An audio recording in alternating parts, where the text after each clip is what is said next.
Te damos la bienvenida a 40 días en oración con Jesús. Ahora vamos a meternos un poquito en la teología espiritual detrás de este tipo de oración. Como ven, a veces me inclino más a lo práctico, a darles tips de no importa si te imaginas tanto o no. Y por otra parte también hay que saber como toda la doctrina, toda la teología que hay de aquí detrás. En concreto, estas anotaciones son de un sacerdote jesuita que se apellida Rambla, muy pues apreciado y renombrado entre los jesuitas, vive actualmente. Y él nos habla cómo en este tipo de contemplación ignaciana se involucra la persona que ora en todos sus sentidos.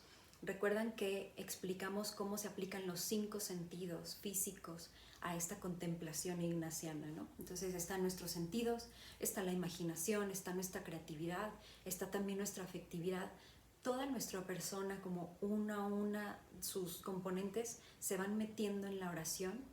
Y claro, estos sentidos y facultades que tenemos, que ya en sí son nuestras, son muy humanas, dejamos que sean moldeados por la fe.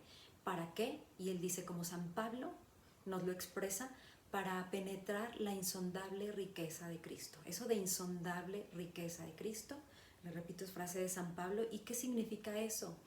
Pues insondable riqueza porque Jesús es Dios. Jesús es omnipotente, eterno, divino. Jesús es el alfa, el omega, el cordero, el altísimo, el santo.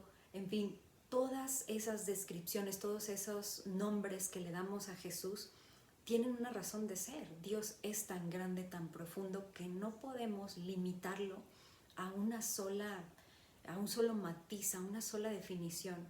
Es insondable su riqueza, es extensa, es vasta, es inmensa. Y en esa insondable riqueza es donde nos queremos meter a través de nuestros pequeños sentidos, a través de estos pequeños minutos que le regalamos. Y sí se puede. ¿Por qué? Porque es moldeado por la fe. Y también él dice, porque aquí lo humano de nuestra persona, estas facultades y sentidos que ya les expliqué, se enfoca en lo humano de Jesús. O sea, todo lo insondable que describimos de Jesús se manifiesta en sus gestos humanos. Nosotros no teníamos acceso a eso, por ejemplo, en el Antiguo Testamento, los judíos no tenían acceso o tanto acceso, digamos, a la insondable riqueza de Dios. En cambio, viene Jesús, le pone un rostro a Dios y entonces su insondable riqueza se regala a nosotros, se revela a nosotros más claramente. No es que en el Antiguo Testamento no se revelara, pero se revela de una manera un poquito más limitada. Y con Jesús le ponemos un rostro y cada palabra, cada gesto, todo lo que vemos descrito en el Evangelio nos va demostrando de la insondable riqueza divina.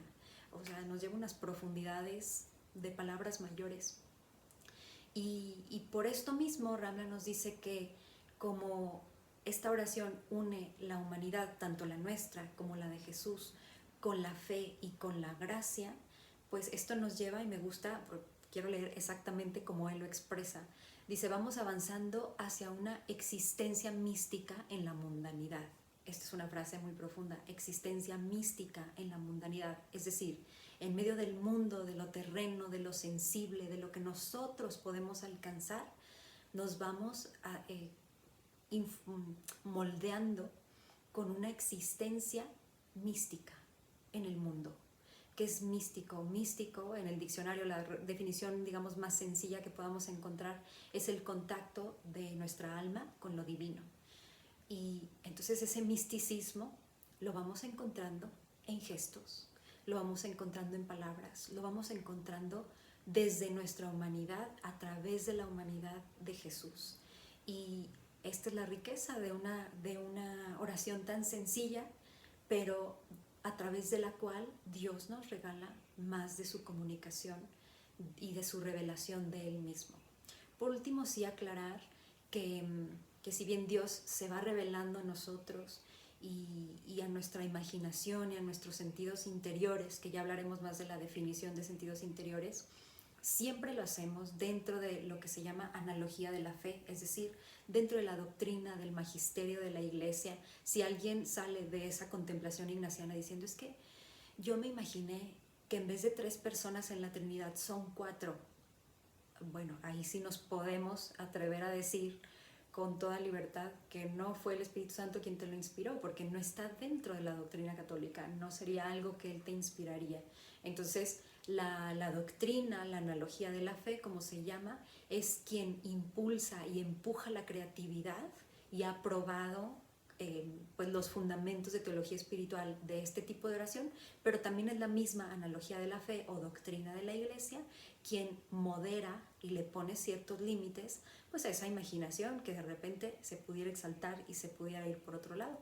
Pero honestamente, en la experiencia que he tenido y si nos movemos dentro de un ámbito ya de formación católica, bueno, no, generalmente no ha pasado, ¿no? que alguien salga pues, con algo fuera de lo común de la doctrina, sino al contrario, unos frutos profundamente de sanación, de encuentro con Dios, de reencuentro también, no solo encuentro, de reencuentro con Dios. Y bueno, pudiera seguir enumerando los frutos, pero ustedes mismos son los que van a ir viendo los frutos de esta oración en estas semanas, así que los dejo y le pedimos nuevamente a María, María, Reina de los Apóstoles, enséñanos a orar.